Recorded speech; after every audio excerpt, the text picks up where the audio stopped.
नमस्कार, स्वागत है एक बार फिर से आप सभी लोगों का आपके अपने चैनल पीकेटी एजुकेट्स में। मैं हूं डॉक्टर पवन तिवारी और आज मैं आपके सामने लेकर उपस्थित हूं 19वीं शताब्दी में भारत में पुनर्जागरण का छठा भाग।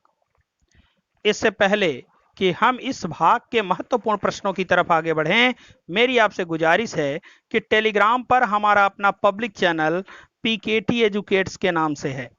आप हमारे इस पब्लिक चैनल से जुड़ें, जिससे कि उस चैनल के माध्यम से आप पीडीएफ नोट्स, किताबें और क्वेश्चन पेपर्स को भी प्राप्त कर सकें और साथ ही साथ हमारे चैनल के प्रत्येक अपडेट के साथ जुड़े रह सकें। तो आइए बढ़ते हैं आज के अपने इस प्रैक्टिस सेट के प्रश्नों की तरफ। आज का हमारा पहला प्रश्न है, अलीगढ़ आंदोलन के नेतृत्वकर्ता कौन थे? विकल्प है मोहम्मद अली, बी है सर सैयद अहमद खां, सी है लियाकत अली और डी है मोहम्मद कासिम। तो इसमें आपका सही जवाब है विकल्प बी, सर सैयद अहमद खां। सर सैयद अहमद खां के द्वारा चलाए गए आंदोलन को ही अलीगढ़ आंदोलन के नाम से जाना जाता है। आइए, विकल्प बी आपका यहां पर सही है। बढ़ते हैं अपने अगले प्रश्न की तरफ। हमारा दूसरा प्रश्न है, इंडियन मुसलमान पुस्तक के लेखक हैं? विकल्प ए है डब्ल्यू हंटर, बी है सर सैयद अहमद खां, सी है नॉर्थ बुक और डी है लैंसडाउन। इसमें सही जवाब है आपका विकल्प ए, डब्ल्यू हंटर की किताब है इंडियन मुसलमान। और 1870 के बाद प्रकाशित डब्ल्यू हंटर की पुस्तक इंडियन मुसलमान में सरकार को यह सलाह दी गई थी कि वह मुसलमानों से समझौता करके उन्हें कुछ रियायतें देकर अपनी ओर मिला लें। इंडियन मुसलमान पुस्तक के सुझावों पर कार्य करते हुए ब्रिटिश सरकार ने राष्ट्रीय कांग्रेस के विरुद्ध सर सैयद अहमद खां को भड़का दिया। सर सैयद अहमद खां, जो प्रारंभ में हिंदू मुस्लिम एकता के पक्षधर थे, बाद में चल करके हिंदुओं और कांग्रेस के प्रबलतम शत्रु बन गए। तो इंडियन मुसलमान पुस्तक किसकी है? डब्ल्यू हंटर की है। विकल्प आपका यहां पर सही है। आइए बढ़ते हैं अपने अगले प्रश्न की तरफ। हमारा अगला प्रश्न है, साइंटिफिक सोसाइटी की स्थापना किसने की? विकल्प है लॉर्ड इरविन, बी है लॉर्ड केनिंग, सी है सर सैयद अहमद खां और डी है रशीद अहमद। इसका सही जवाब है आपका विकल्प सी, सर सैयद अहमद खां ने 1864 ईस्वी में साइंटिफिक सोसाइटी की स्थापना की थी। आइए बढ़ते हैं अपने अगले प्रश्न की तरफ। हमारा चौथा प्रश्न है, अलीगढ़ मुस्लिम एंग्लो ओरिएंटल कॉलेज की स्थापना कब हुई? विकल्प है 1864 ईस्वी, बी है 1870 ईस्वी, सी है 1875 ईस्वी और डी है 1878 ईस्वी। अलीगढ़ मुस्लिम एंग्लो ओरिएंटल कॉलेज की स्थापना भी सर सैयद अहमद खां के द्वारा ही की गई और यह स्थापना 1875 ईस्वी में की गई। विकल्प सी आपका यहां पर सही है। आइए बढ़ते हैं अपने अगले प्रश्न की तरफ। हमारा पांचवा प्रश्न है, राजभक्त मुसलमान पत्रिका के प्रकाशक थे? विकल्प ए है मोहम्मद कासिम ननौतवी, बी है रशीद अहमद गंगोहो, सी है शिवली नुमानी और डी है सर सैयद अहमद खां। तो राजभक्त मुसलमान पत्रिका के प्रकाशक सर सैयद अहमद खां थे। विकल्प डी आपका यहां पर सही है। आइए बढ़ते हैं अपने अगले प्रश्न की तरफ। हमारा छठा प्रश्न है, देवबंद आंदोलन के नेतृत्वकर्ता थे? विकल्प ए है मोहम्मद कासिम एवं रशीद अहमद, बी है सर सैयद अहमद खां, सी है मिर्जा गुलाम अहमद और डी है शिवली नुमानी। इसमें आपका सही जवाब है विकल्प ए, मोहम्मद कासिम ननौतवी और रशीद अहमद गंगोहो ने 1867 ईस्वी में देवबंद में इस्लामी मदरसे की स्थापना की थी और यहीं से देवबंद आंदोलन की शुरुआत मानी जाती है। इसी मदरसे से कुरान एवं हदीस की शुद्ध शिक्षा का प्रसार करने तथा विदेशी शासनों के खिलाफ जिहाद का नारा देने के उद्देश्य से दारुल उलूम या देवबंद आंदोलन की शुरुआत हुई। तो देवबंद आंदोलन को दारुल उलूम भी कहा जाता है। तो देवबंद आंदोलन जो था यह अंग्रेज विरोधी आंदोलन था। देवबंद स्कूल में अंग्रेजी शिक्षा व पाश्चात्य संस्कृति पर पूर्ण प्रतिबंध था।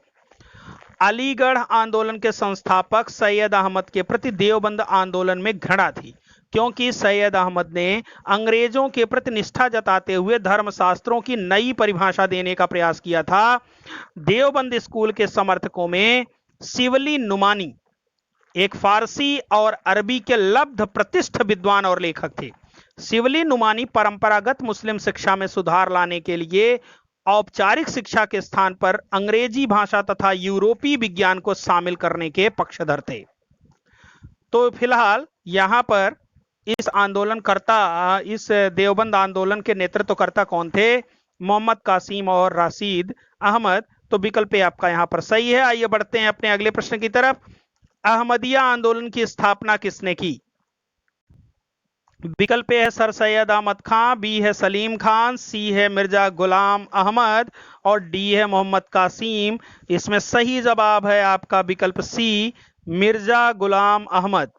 अहमदिया आंदोलन की स्थापना 1889 ईस्वी में मिर्जा गुलाम अहमद के द्वारा की गई। इस आंदोलन का उद्देश्य मुसलमानों में आधुनिक बौद्धिक विकास के संदर्भ में धर्मोपदेश और नियमों को उदार बनाना था। मिर्जा गुलाम अहमद ने 1889 ईस्वी में मसीहा और महदी होने के बाद धरती पर हिंदू देवता कृष्ण और ईसा मसीह का अवतार होने का दावा किया था। गुलाम अहमद पश्चिमी उदारवाद, ब्रह्म विद्या तथा हिंदुओं के धार्मिक सुधार आंदोलनों से काफी प्रभावित थे। तो विकल्प सी आपका यहां पर सही है। आइए बढ़ते हैं अपने अगले प्रश्न की तरफ। हमारा 8वां प्रश्न है, मुसलमान हिंदुओं के साथ मिलकर ऐसा राज्य स्थापित कर सकते हैं जिससे दोनों समुदाय सम्मान एवं सुखपूर्वक रह सके, यह कथन है। विकल्प ए है शिवली नुमानी, बी है रशीद अहमद, सी है मोहम्मद कासिम और डी है सर सैयद अहमद खां। तो यह कथन है शिवली नुमानी का। शिवली नुमानी हमेशा से ही इस बात के पक्षधर थे कि हिंदू मुसलमान दोनों एक जगह पर होकर प्रत्येक विकास के कार्यों में सहभागिता प्रदर्शित कर सकते हैं और सुखपूर्वक रह सकते हैं। तो वो हिंदू और मुस्लिम एकता के पक्षधर थे। विकल्प आपका यहां पर सही है, उन्हीं का यह कथन है। आइए बढ़ते हैं अपने 9वें प्रश्न की तरफ। हमारा 9वां प्रश्न है, नदवतल उलमा की स्थापना किसने की? विकल्प ए है सर सैयद अहमद खां, बी है रशीद अहमद, सी है मोहम्मद कासिम और डी है शिवली नुमानी। तो शिवली नुमानी ने 1884 ईस्वी में नदवतल उलमा की स्थापना की थी। किसने की थी? शिवली नुमानी ने कब की थी? 1884 ईस्वी में नदवतल उलमा की स्थापना की थी और 1885 ईस्वी में उन्होंने दारुल उलूम की स्थापना की थी। यह ध्यान रखिएगा। तो विकल्प डी आपका यहां पर सही है, शिवली नुमानी। हमारा 10वां प्रश्न है, दारुल उलूम की स्थापना किसने की? देखिए उस तरह का प्रश्न भी आ गया। तो विकल्प ए है शिवली नुमानी, बी है वसीम अहमद, सी है मोहम्मद कासिम और डी है मिर्जा गुलाम अहमद। तो जवाब आपको पता है, इसका सही जवाब क्या होगा? शिवली नुमानी विकल्प ए सही है। आइए बढ़ते हैं अपने अगले प्रश्न की तरफ। हमारा 11वां प्रश्न है, सती प्रथा प्रतिबंध किस धारा के अंतर्गत किया गया? विकल्प ए है धारा 17, विकल्प बी है धारा 13, सी है धारा 19 और डी है धारा 21 व 31। तो सती प्रथा प्रतिबंध 1829 ईस्वी में लॉर्ड विलियम बेंटिक, उस समय भारत के गवर्नर जनरल थे, के सहयोग से राजा राम मोहन राय ने धारा 17 के अंतर्गत प्रतिबंध लगवाया था। तो सती प्रथा प्रतिबंध किस धारा के अंतर्गत किया गया है? धारा 17 के अंतर्गत किया गया है। विकल्प ए आपका यहां पर सही है। कब किया गया? 1829 ईस्वी में। किसके सहयोग से किया गया? राजा राम मोहन राय और Lord William Bentinck. Lord William Bentinck उस समय गवर्नर जनरल थे भारत के। तो विकल्प ए आपका यहां पर सही है, धारा 17 के अंतर्गत। आइए बढ़ते हैं अपने अगले प्रश्न की तरफ। हमारा 12वां क्वेश्चन है, शिशुवध प्रतिबंध अधिनियम किस गवर्नर जनरल के समय में पारित हुआ? विकल्प ए है लॉर्ड विलियम बेंटिक, बी है लॉर्ड वेलेस्ली, सी है लॉर्ड कैनिंग और डी है लॉर्ड इरविन।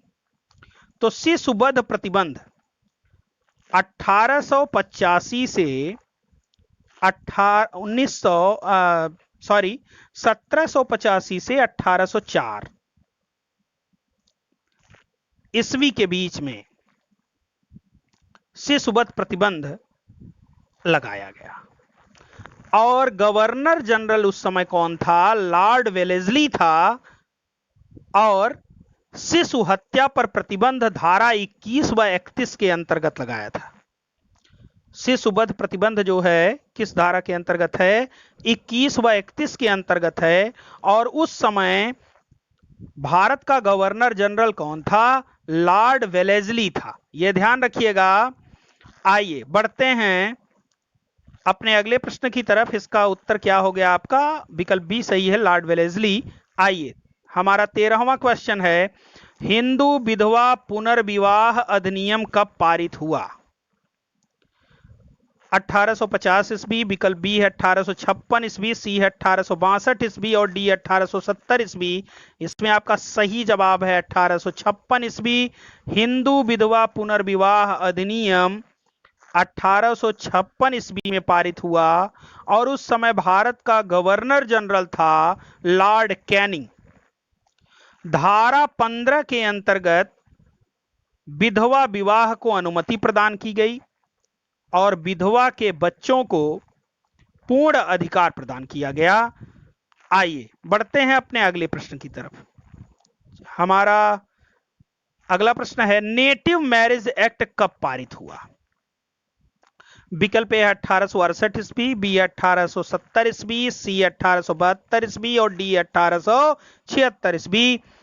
तो नेटिव मैरिज एक्ट, जिसे हम कहते हैं अंतरजातीय विवाह, यह 1872 ईस्वी में पारित हुआ। कब पारित हुआ? 1872 ईस्वी में। और उस समय भारत का गवर्नर जनरल था नॉर्थबुक। नॉर्थबुक के शासनकाल में 1872 में अंतरजातीय विवाह को मान्यता प्रदान की गई, जिसे नेटिव मैरिज एक्ट के तहत मान्यता दिया गया। तो विकल्प सी आपका यहां पर सही है। आइए बढ़ते हैं अपने अगले प्रश्न की तरफ। हमारा अगला प्रश्न है, एज ऑफ कंसेंट एक्ट किस गवर्नर जनरल के शासनकाल में पारित हुआ? विकल्प ए है लॉर्ड वेलेस्ली, बी है लॉर्ड इरविन, सी है लैंसडाउन और डी है नॉर्थबुक।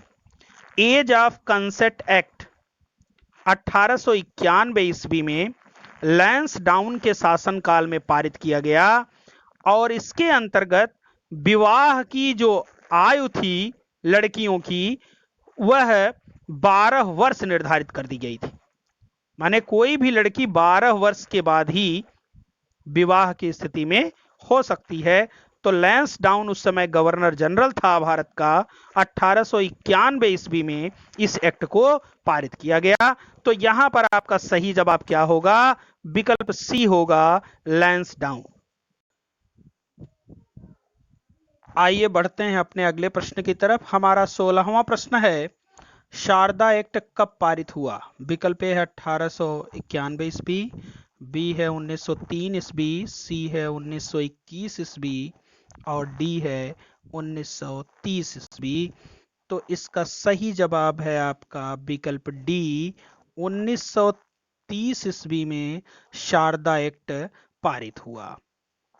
जहां तक शारदा एक्ट की बात है, तो एज ऑफ कंसेंट एक्ट जो 1891 ईस्वी में पारित हुआ था, का संशोधित रूप है शारदा एक्ट।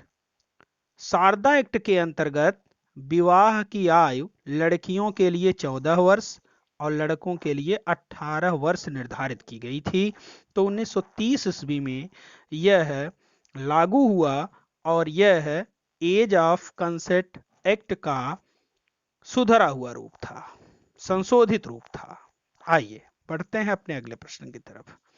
हमारा 17वां प्रश्न है, दास प्रथा पर प्रतिबंध कब लगाया गया? विकल्प ए है 1843 ईस्वी, बी है 1850 ईस्वी, सी है 1903 ईस्वी और डी है 1933 ईस्वी। तो इसमें आपका सही जवाब है 1843 ईस्वी में। 1833 के चार्टर एक्ट में दास प्रथा के प्रतिबंध पर चर्चा की गई थी और कानूनी रूप से 1833 के चार्टर एक्ट में दास प्रथा को प्रतिबंधित कर दिया गया था। तो 1843 में पूर्ण रूप से दास प्रथा पर प्रतिबंध लगा दिया गया था। तो विकल्प ए आपका यहां पर सही है।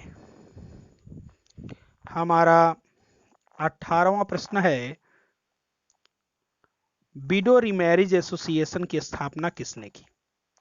विकल्प ए है पंडित विष्णु शास्त्री, बी है एलन बरो, सी है ईश्वर चंद्र विद्यासागर और डी है शिवली नुमानी। तो इसमें आपका सही जवाब है विकल्प ए पंडित विष्णु शास्त्री। पंडित विष्णु शास्त्री ने 1850 ईस्वी में विडो रीमैरिज एसोसिएशन की स्थापना की थी। तो विकल्प ए आपका यहाँ पर सही है। आइए बढ़ते हैं अपने अगले प्रश्न की तरफ। हमारा 19वां प्रश्न है, तरुण स्त्री सभा की स्थापना कब हुई? विकल्प ए 1819 ईस्वी, बी है 1822 ईस्वी, सी है 1828 ईस्वी और डी है 1832 ईस्वी। तो इसमें आपका सही जवाब है विकल्प ए 1819 ईस्वी में तरुण स्त्री सभा की स्थापना हुई और इस सभा की स्थापना ईसाई मिशनरियों के द्वारा की गई थी और वास्तव में स्त्री शिक्षा की दिशा में किया गया यह प्रथम प्रयास था जो भारत में ईसाई मिशनरियों के द्वारा किया गया। आइए बढ़ते हैं अपने अगले प्रश्न की तरफ। हमारा 20वां और इस सीरीज का अंतिम प्रश्न होगा यह, भारतीय महिला विश्वविद्यालय की स्थापना किसने की? विकल्प ए है प्रोफेसर कर्वे, बी है लॉर्ड इरविन, सी है लॉर्ड कर्जन और डी है ईश्वर चंद्र विद्यासागर। इसमें आपका सही जवाब है विकल्प ए प्रोफेसर कर्वे ने 1916 ईस्वी में पुणे में भारतीय महिला विश्वविद्यालय की स्थापना की थी।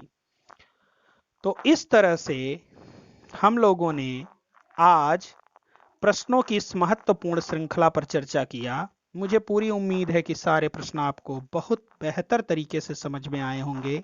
यदि आपको हमारा यह वीडियो अच्छा लगा तो कृपया लाइक करें, कमेंट करें और इसे ज़्यादा से ज़्यादा लोगों तक शेयर करें, जिससे कि हमारा उत्साहवर्धन हो सके और हम बेहतर कंटेंट के साथ आपके सामने प्रस्तुत हो सकें। तो इसी के साथ अब मैं लूँगा आपसे विदा। That's all. Thanks to all of you.